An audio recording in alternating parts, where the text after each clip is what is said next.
કોલકાતાની ઘટનાના વિરોધમાં રેલી કાઢી ન્યાય માટે માંગ કરી 100થી વધુ ઇન્ટર્ન્સ ડોક્ટર અને પીજી ડોક્ટરો રેલીમાં જોડાયા. તાજેતરમાં કોલકાતા આરજી મેડિકલ કોલેજમાં ટ્રેની ડોક્ટર પર દુષ્કર્મ અને હત્યાનો વિરોધમાં દેશભરમાં ચાલી રહ્યો છે, ત્યારે ગુજરાતમાં પણ તેના ઘેરા પ્રત્યાઘાતો પડ્યા છે.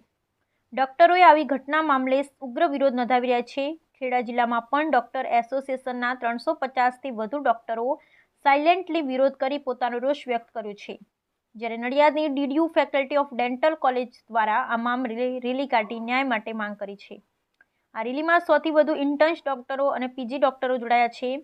ધર્મસિંહ દેસાઈ યુનિવર્સિટી સંચાલિત ડેન્ટલ ફેકલ્ટી દ્વારા આજે શનિવારે કોલેજ કેમ્પસથી વાણિયાવાડ સર્કલ સુધી વિવિધ પ્લેકાર્ડ સાથે રેલી કાઢી હતી, જેમાં ઇન્ટર્ન્સ ડોક્ટર અને પીજી ડોક્ટર મળી 100થી વધુનો કાફલો જોડાયો હતો. આ રેલી વાણિયાવાડથી પરત કોલેજ ફરી હતી.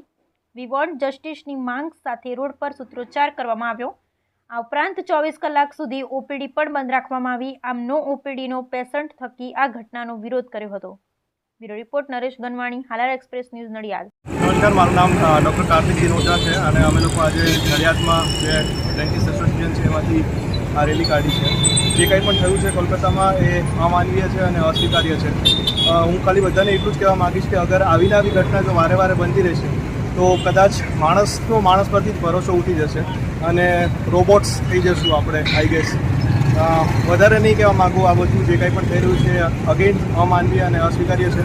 કાયદા વ્યવસ્થા અને સરકારશ્રીને બસ એટલી જ વિનંતી કરીશું કે આ વસ્તુનો બહુ જ જલ્દીથી ચુકાદો આવે અને ફ્યુચરમાં ડૉક્ટર્સ માટે કે કોઈ પણ સામાન્ય નાગરિક માટે પણ આ દેશમાં સુરક્ષિત રીતે રહેવા માટે પૂરતા પગલાં લેવામાં આવે.